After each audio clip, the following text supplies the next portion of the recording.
What's up, guys? Jay Thorpe, Flexwork Fitness, and we got another book review for you guys.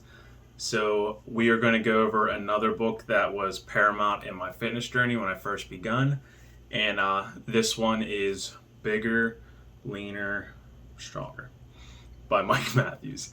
So Mike Matthews, if you guys don't know, he is a fitness model. I believe he was a men's physique competitor. Could be wrong on that, but the guy looks like a Greek god, so I'll tell you that. This book, again, was hugely important when I first started working out. It really dispelled a lot of myths I had. It taught me a lot about maximizing what I'm getting in the gym and not just looking at the gym as going to get a workout. So here's a few of the points that I learned and a few things that I adopted from the book. Number one was kind of like the death of 3 sets of 10. So I rarely ever do 3 sets of 10 when I work out. Most of the time I'm doing 4 to 6 rep range, 8 to 12 rep range, or 15 and up. Sometimes I'll do 6 to 8 on different exercises. And a lot of us don't really change up our rep ranges. A lot of us, especially beginning or lower intermediate, we just hit our 3 sets of 10, move right to the next exercise, 3 sets of 10, right to the next exercise. And you're missing a lot of gains by doing that. So one of the things I learned from him was about the 3 ways of actually growing muscle. So you can get muscle hypertrophy through mechanical tension, metabolic stress, and muscle damage. So you kind of get the mechanical stress through all 3 of those rep ranges, but you get a lot of it doing the 4 to 6.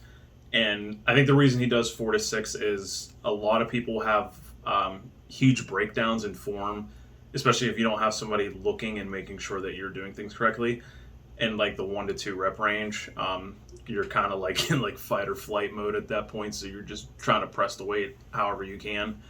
The 4 to 6 rep range, when I started doing that, again, this was back like probably 6-7 years ago before I really knew much about training. I was doing my 3 sets of 10. When I started doing 4 to 6, when I say I had newbie gains, like I literally gained so much muscle in that time. Like it was stupid. It was like I was just brand new to training. And that's because doing the 3 sets of 10, I'm really neglecting the mechanical stress aspect of things. I'm really not focusing on the progressive overload of getting stronger to gain muscle, which is another thing. For some of you guys, this might seem like common sense, but the stronger you are, the more muscle that you will gain from that. Now, it's true for the most part. I mean, there is another aspect of increasing strength, which is like your central nervous system, like efficiency of knowing how to like fire like, I want to say more muscle fibers to doing the work. That's why you see a lot of people who are pretty, not small, but they're not like humongous, and they can lift like impressive amounts of weight. Because the muscle size is one aspect of it, but when you do increase your muscle strength, you're able to lift more weights, you're able to get more training volume, which can lead to more growth. So that was a huge thing I was neglecting with that. And then with the muscle damage, that was a big thing I neglected as well. I mean, I would come in the gym, I'd get my weight, and I'd just go along with it. I get my 3 sets of 10, put it down, move on to the next thing. I started doing negative reps and started really focusing on the eccentric portion of the lifts, which for one thing, you're stronger on the eccentric portion of your lift. You're actually able to slowly lower more weight than you are able to actually pull that weight up. So if you've never focused on negative training or doing like eccentric training, I challenge you to do one workout of it, whatever muscle group you want to do. I guarantee you will probably be top 5 most sore you've ever been in your life because you do get a lot of muscle damage on the eccentric portion. And that's why a lot of studies have shown that if you're neglecting that, you're actually neglecting getting the most amount of gains. So, yeah, he talks about the 3 different rep ranges.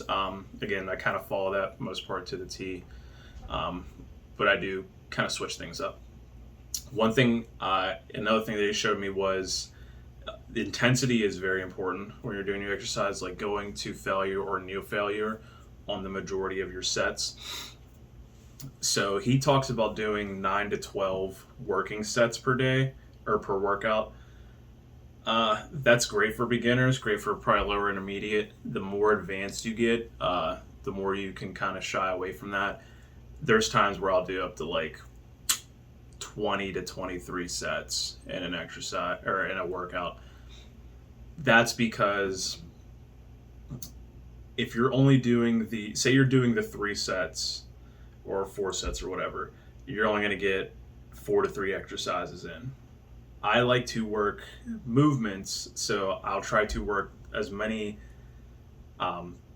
angles on different days that I can do. So, example, if I'm doing a push day, genuine push day, I want to make sure I'm hitting the horizontal angle, make sure I'm hitting incline.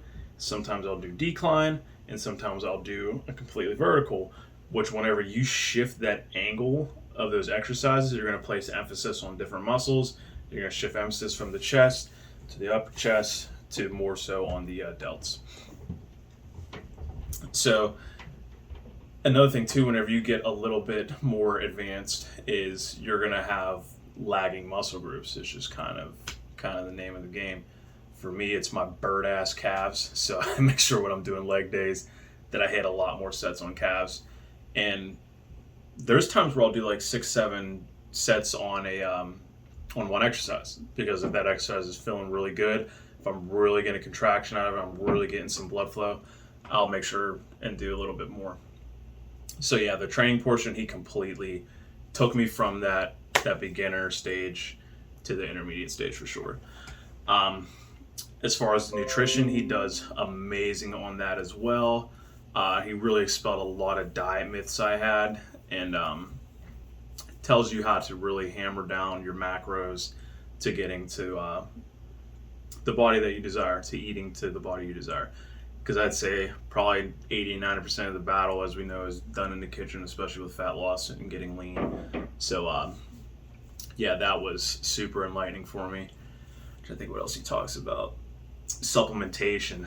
Yeah, so he that could be a whole nother video on how shady the supplement industry is, but yeah, he definitely talks about that a lot. And he opened my eyes to that as well, because again, I'm not old by any means, but like when I first started working out when I was like 14, 15, I really didn't go to the internet for like information. Like the internet existed, but it wasn't like where you would go and where you'd see advertisements on like supplements.